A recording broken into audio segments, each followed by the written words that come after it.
গতকাল দারাজ মিষ্টি বক্স দিয়েছে, সেখান থেকে বেশ কয়েকটা অর্ডার করছি। আজকে হাতে পেয়ে গেলাম এবং এই বক্সগুলোর ভিতরে আসলে কী রয়েছে সেটা দেখবো একসাথে। এর আগের বার যে মিষ্টি বক্স অর্ডার করছিলাম সেখানে কিন্তু বেশ অতটা সুবিধাজনক কোনো প্রোডাক্ট পাইনি। সো আজকের এই বক্সগুলোতে আসলে কেমন প্রোডাক্ট দিচ্ছে, লাভজনক হচ্ছে নাকি লস হচ্ছে, সেটা অবশ্যই ভিডিওটি শেষ পর্যন্ত দেখলে আপনারা জানতে পারবেন। এবং যারা মিষ্টি বক্স এবার মিস করে ফেলেছেন এবং দারাজের গ্লোবাল মিষ্টি বক্স নিতে চাচ্ছেন, অবশ্যই চ্যানেলটি সাবস্ক্রাইব করে দিবেন। পরবর্তীতে যখনই মিষ্টি বক্স দিবে এই চ্যানেল থেকে জানানো হবে। এছাড়া আমাদের যে গ্রুপগুলো রয়েছে, দারাজের গ্রুপ, টেলিগ্রাম এবং হোয়াটসঅ্যাপ, ফেসবুক গ্রুপগুলো রয়েছে, সবগুলোর লিঙ্ক এই ভিডিও ডেসক্রিপশনে পেয়ে যাবেন। সেখানে দারাজ মিষ্টি বক্স দেওয়ার অনেক আগে থেকে আপডেট জানিয়ে দেওয়া হয়।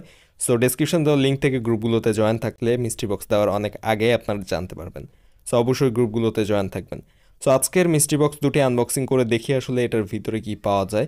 ফার্স্ট এখানে যে বক্সটা রয়েছে একটু বড় সড়ো রয়েছে এবং আরও একটা যে বক্স রয়েছে সেটা সাইজে এটার থেকে কিছুটা ছোট। সো এই বড় বক্সটা আগে আনবক্সিং করে দেখি এটার ভিতরে কি থাকছে। আর গতবার যে মিষ্টি বক্স আনবক্সিং করেছিলাম সেখানে কিন্তু খুব একটা দামি প্রোডাক্ট পাইনি। আর এরকম প্রোডাক্ট পেয়েছিলাম যেটা আসলে যে টাকা দিয়ে কিনেছিলাম সেই টাকার পরিমাণের প্রোডাক্টও সেখানে ছিল না, এরকম একটা অবস্থা। সো আজকের যে বক্সটা রয়েছে এখানে দেখা যাক টাকা উঠে আসে কিনা।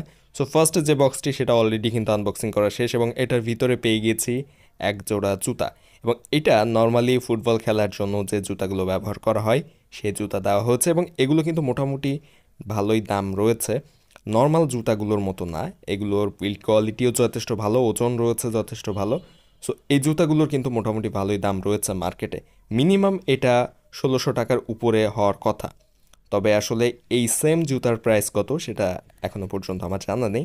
যদিও আপনাদের যদি জানা থাকে কমেন্টে জানাবেন যে এই ধরনের জুতাগুলোর আসলে প্রাইস কেমন। সো আজকের যে মিষ্টি বক্স ছিল সেটা আসলে দারাজের অরিজিনাল অফিসিয়াল গ্লোবাল মিষ্টি বক্স এবং প্রতিটার দাম পড়েছে 114 টাকা করে, অর্থাৎ 59 টাকার মিষ্টি বক্স সাথে ডেলিভারি চার্জ সহ।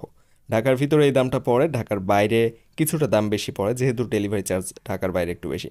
সো পরবর্তীতে যে মিষ্টি বক্সটি রয়েছে সেটা একটু সাইজে ছোট। সো এটা আনবক্সিং করে দেখি এটার ভিতরে আসলে কি থাকছে। এবং এইটার ভিতরে দেখেন একটা পলি পেপারে দেওয়া হয়েছে এবং এইটা কিন্তু নর্মালি বাজার করতে গেলে যে পলি পেপারগুলো দেয়, চিনি আলু এগুলো বিক্রির জন্য যে পলি পেপার ব্যবহার করা হয় সেই পলি পেপারের ভিতরে কোনো কিছু একটা দেওয়া হয়েছে। অর্থাৎ একটা দারাজের সব থেকে এই ধরনের প্রোডাক্ট এরকম পলি ব্যাগে এই ফার্স্ট টাইম পেলাম।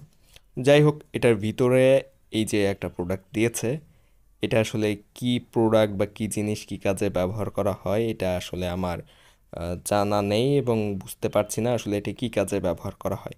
যদি আপনাদের জানা থাকে অবশ্যই কমেন্টে জানাবেন যে এই প্রোডাক্টটা আসলে কি কাজে ব্যবহার করা হয় বা এই জিনিসটা আসলে কি। সো আজকের এই মিস্ট্রি বক্স দুটিতে আসলে এই জিনিস দুইটি পেয়েছি এবং আপনাদের কাছে কেমন লেগেছে কমেন্টে জানাবেন। ভিডিও ভালো লাগলে অবশ্যই সাবস্ক্রাইব করবেন পরবর্তী মিস্ট্রি বক্স আপডেট পেতে।